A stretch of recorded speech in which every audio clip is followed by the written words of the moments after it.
Even a school under a diocesan trust would have found it hard to resist implementing the absurd amendment of this bill, since the dioceses have their own reasons for wanting to be close to the government of the day.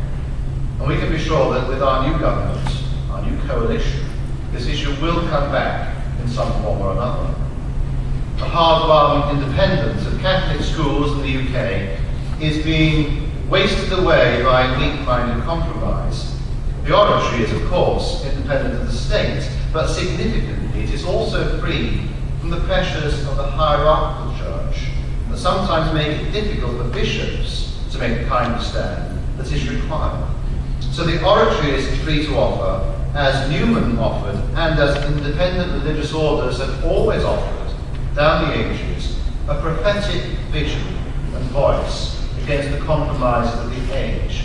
That surely is what religious life is for. That is what the vows are about, enabling us to make a prophetic stand when others, less able to do so, have to make compromises with the spirit of the age.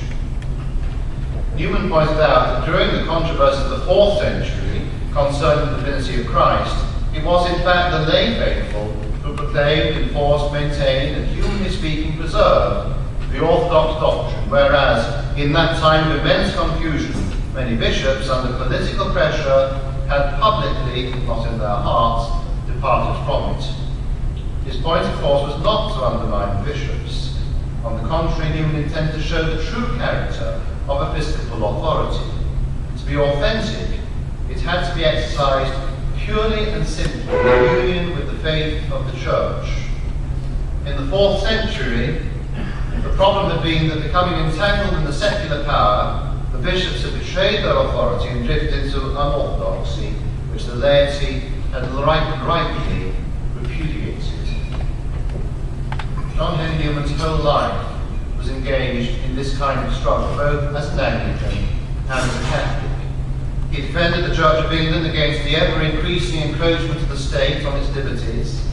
As a Catholic, he provided the Church with trenchant arguments for religious belief, on the rights and duties of conscience, on the education of the lay faithful, and the complex area of the relationship between the individual Catholic and the state. In all of these controversies, Newman's voice was prophetic, seeing deeper into the problems and further in regard to their consequences than any other thinkers of his time. And his thought is, of course, more relevant now than it has ever been.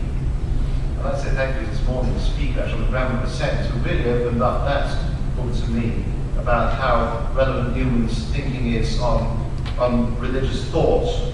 That was very, very revealing and shows just how prophetic Newman was in ways that we haven't even yet begun to realise quite how prophetic he was.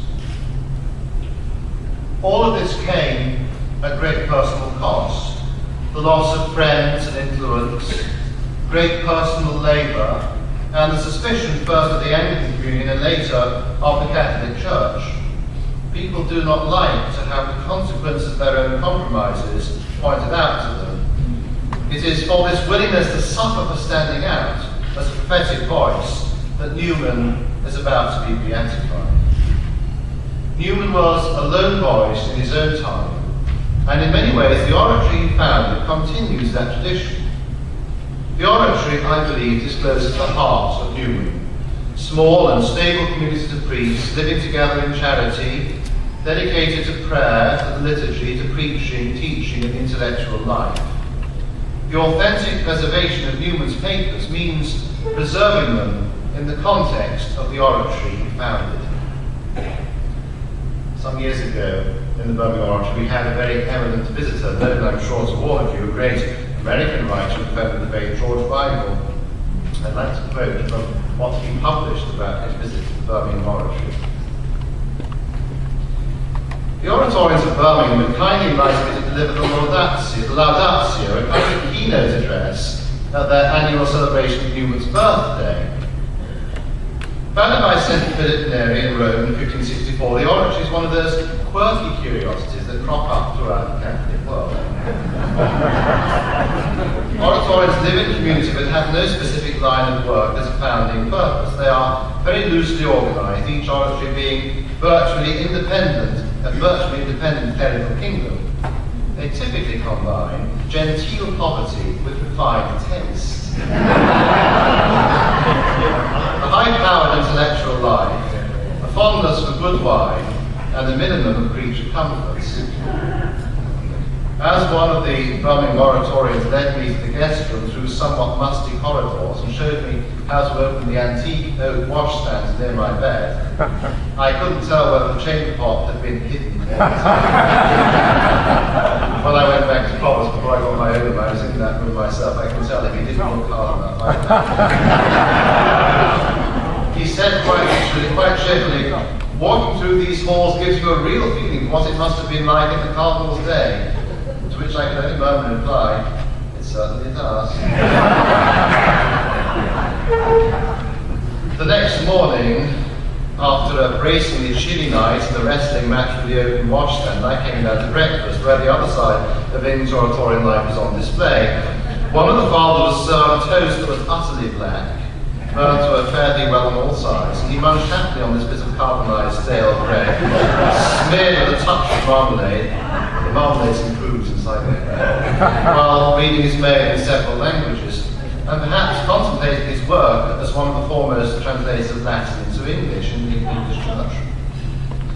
The Birmingham oratory, you see, holds a civilized view that no man should be burdened with conversation that early in the morning. So talk is forbidden at breakfast, according to one of the Birmingham oratory's delightfully odd rules. All in all, as I told my wife, it was rather like stepping into a cartoon from Punch sometime in the last quarter of the 19th century. What Punch would have satirized, though, seemed more like interesting, even the holy, eccentricity to me. So, I don't think you rather underestimated. But it doesn't have to be as uncomfortable as that. George Michael's account of the experience is accurate, I think, as well as entertaining, and his interpretation of it is correct. The Birmingham oratory, even Birmingham itself, is vital to any understanding of Newman. It can seem eccentric and marginal, but it was, and is, the condition for two essential qualities about Newman and the oratory that might at first appear contradictory. The first is Newman's complete obedience to the Holy See. Blessed Pope Pius IX placed the newly founded oratory in Birmingham, in those days even grimmer and more marginal to polite society than it is now. Newman obeyed without demur. By doing so, he was spared from the compromises and fevered activity that so often go with a ministry in the heart of the civilized and political world. Think of how distracted he might have been had he ended up in London or in Oxford. He was famously, of course, invited to Rome by the slightly creepy Monsignor Talbot, a chamberlain of the Pope's, to give some sermons to an audience more educated and civilized than would ever be the case in England. And Newman replied tartly that he had no taste for the work which was cut out for him, and the Birmingham people had souls. And the anecdote leads to the second quality, Newman's independence of mind.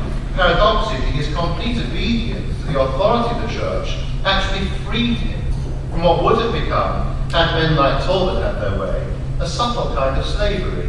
Slavery to the fashionable world, to money, to politics, even to an orthodox academic life.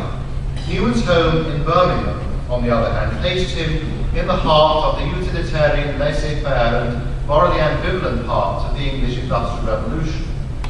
It made him see the consequences of that ambivalence more clearly and to respond to it without fear or favour. The Birmingham Oratory Library and Archives contain the books and manuscripts of John Henry Cardinal Newman, soon to be declared Blessed John Henry Newman by Pope Benedict XVI. And this small religious community houses one of the most important archives in the history of the 19th century. Scholars today come from all over the world to read and study these papers. Not only does the oratory preserve the manuscripts of Newman's own great works, like the Apologia Pro Vita Sua, the Idea of University, his thousands of letters and diaries, and the drafts and final versions of hundreds of sermons,